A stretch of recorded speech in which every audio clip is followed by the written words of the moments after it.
उज्जैन से मोहित भाई पूछ रहे हैं, क्या घर गृहस्थी और साधना साथ साथ चल सकती है या साधना के लिए सब छोड़ना ही पड़ता है? ये भ्रांत धारणा है कि साधना के लिए सब कुछ छोड़ना पड़ता है। बिल्कुल नहीं। इस धारणा को बदल देना चाहिए। साधना के लिए चीजें छोड़नी नहीं पड़ती, मन को मोड़ना पड़ता है। सब छोड़ने से साधना नहीं होती, मन को मोड़ने से साधना होती है।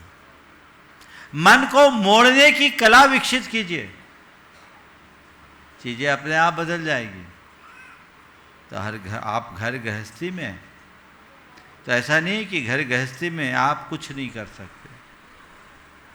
जितने धार्मिक अभ्यास आप अपने गृहस्थ जीवन में कर सकते वो तो करिए।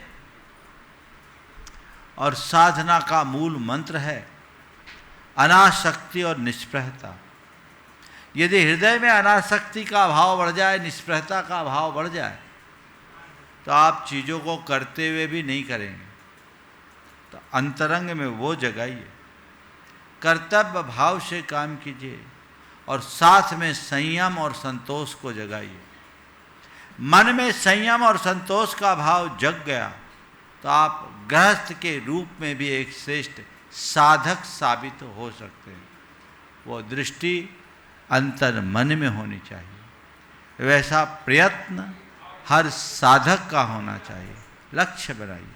हमारे तीर्थंकर भगवंतों ने ये नहीं कहा कि साधना करना है तो तुम्हें मुनि ही बनना पड़ेगा। ऐसा कहा है क्या? ये जरूर कहा है कि मोक्ष जाना है तो मुनि बन जा, लेकिन मुनि नहीं बनता है तो परेशान मत हो, गृहस्थ धर्म का पालन कर ले। उन्होंने एक धर्म का उपदेश दिया कि दो धर्म का? बोलो, थोड़ा जोर से तो बोलो। एक का कि दो का? तो फिर बताओ। एक में आ सके तो ठीक है, एक नंबर नहीं सही तो दो नंबर सही। ऐसे ही दो नंबर आप लोगों को ज़्यादा पसंद है आजकल। तो जो है कहीं तो करो, कुछ तो करो। रोना रोने से कुछ नहीं होगा। प्राय ऐसे लोग केवल बहाना बनाते हैं कि हम तो गृहस्थी में फंस गए, अब हमसे क्या होगा।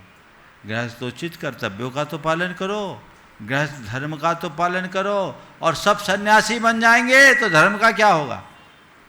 बोलो। इसलिए गृहस्थ धर्म का पालन कीजिए। गृहस्थ आश्रम में जो व्यवस्थाएं बताई गई है चार पुरुषार्थों की, उनमें धर्म, अर्थ और काम, ये तीन पुरुषार्थ तुम्हारे पास है। एक नहीं, हम मुनियों के पास तो एक है, तुम्हारे पास हमसे 3 गुनी ताकत है, 3 गुना अवसर है।